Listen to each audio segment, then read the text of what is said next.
Islamic Knowledge Urdu 2.0 آیت نازل ہوئی، کھاؤ پیو یہاں تک کہ تمہارے لیے سفید دھاری سیاہ دھاری سے کھل جائے، لیکن من الفجر صبح کی کے الفاظ نازل نہیں ہوئے تھے۔ اس پر کچھ لوگوں نے یہ کہا کہ جب روزے کا ارادہ ہوتا تو سیاہ اور سفید دھاگا لے کر پاؤں میں باندھ لیتے، اور جب تک دونوں دھاگے پوری طرح دکھائی نہ دینے لگتے کھانا پینا بند نہ کرتے تھے۔ اس پر اللہ تعالیٰ نے من الفجر کے الفاظ نازل فرمائے، پھر لوگوں کو معلوم ہوا کہ اس سے مراد رات اور دن ہیں۔ صحیح بخاری حدیث نمبر 1917 کہ بلال رضی اللہ عنہ کچھ رات رہے سے اذان دے دیا کرتے تھے، اس لیے رسول اللہ صلی اللہ علیہ وسلم نے فرمایا کہ جب تک ابن مکتوم رضی اللہ عنہ اذان نہ دیں تم کھاتے پیتے رہو، کیونکہ وہ صبح صادق کے طلوع سے پہلے اذان نہیں دیتے۔ قاسم نے بیان کیا کہ دونوں بلال اور ام مکتوم رضی اللہ عنہ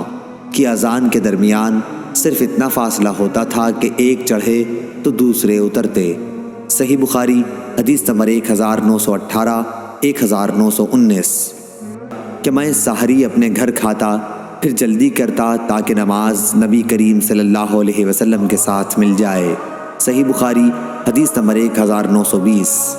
کہ نبی کریم صلی اللہ علیہ وسلم کے ساتھ ہم نے سحری کھائی، پھر آپ صلی اللہ علیہ وسلم صبح کی نماز کے لیے کھڑے ہوئے۔ میں نے پوچھا کہ سحری اور اذان میں کتنا فاصلہ ہوتا تھا، تو انہوں نے کہا 50 آیتیں پڑھنے کے موافق فاصلہ ہوتا تھا۔ صحیح بخاری حدیث نمبر 1921 نبی کریم صلی اللہ علیہ وسلم نے صوم وصال رکھا تو صحابہ رضی اللہ عنہم نے بھی رکھا، لیکن صحابہ رضی اللہ عنہم کے لیے دشواری ہو گئی، اس لیے آپ صلی اللہ علیہ وسلم نے اس سے منع فرما دیا۔ صحابہ رضی اللہ عنہم نے اس پر عرض کی کہ آپ صلی اللہ علیہ وسلم تو صوم وصال رکھتے ہیں۔ حضرت صلی اللہ علیہ وسلم نے فرمایا میں تمہاری طرح نہیں ہوں، میں تو برابر کھلایا اور پلایا جاتا ہوں۔ صحیح بخاری حدیث نمبر 1922 رسول اللہ صلی اللہ علیہ وسلم نے فرمایا سحری کھاؤ کہ سحری میں برکت ہوتی ہے۔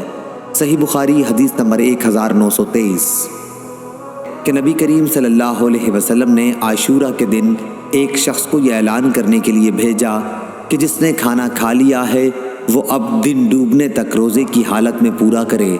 یا یہ فرمایا کہ روزہ رکھے اور جس نے نہ کھایا ہو تو وہ روزہ رکھے، کھانا نہ کھائے۔ صحیح بخاری حدیث نمبر 1924